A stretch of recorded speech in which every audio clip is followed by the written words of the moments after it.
നമ്മളാദ്യം എക്സലിൽ ടൈപ്പ് ചെയ്തതിന് ശേഷം കട്ട് ലിസ്റ്റിലോട്ട് കോപ്പി ചെയ്ത് പേസ്റ്റ് ചെയ്യാവുന്നതാണ്. അങ്ങനെയാണ് ഞങ്ങൾ വർക്ക് ചെയ്യുന്നത്.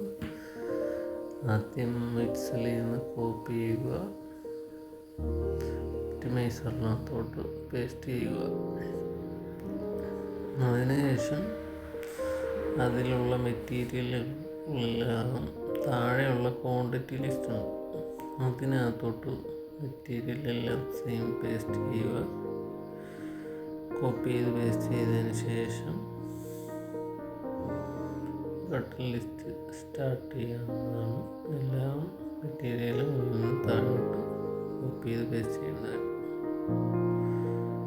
എന്നിട്ട് ഒപ്റ്റിമൈസേഷൻ സ്റ്റാർട്ട് എന്ന് പറഞ്ഞ പച്ച ബട്ടണിൽ ക്ലിക്ക് ചെയ്യുക. എന്നിട്ടാണ് നമ്മുടെ കട്ട് ലിസ്റ്റ് പ്രിപ്പയറായി വരുന്നത്. സ്റ്റാർട്ടിൽ ക്ലിക്ക് ചെയ്യുക.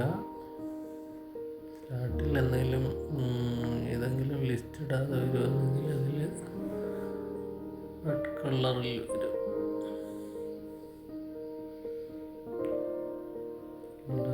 ടൈപ്പ് ചെയ്തത് അതിട്ടിട്ടില്ല, അതാണ് റോസ് കളർ പറയുന്നത്. ഇനി കോപ്പി ചെയ്ത് താഴോട്ട് പേസ്റ്റ് ചെയ്തതിന് ശേഷം പിന്നെ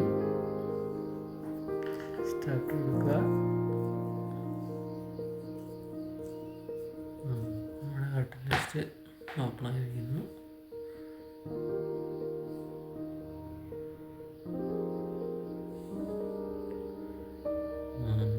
ഇത് നമ്മുടെ പ്രൊസസ് ലിസ്റ്റ്, ഇത് നമ്മുടെ റിപ്പോർട്ട്, വിഡ്ജുവാൻറ്റിൻ്റെയൊക്കെ റിപ്പോർട്ട്.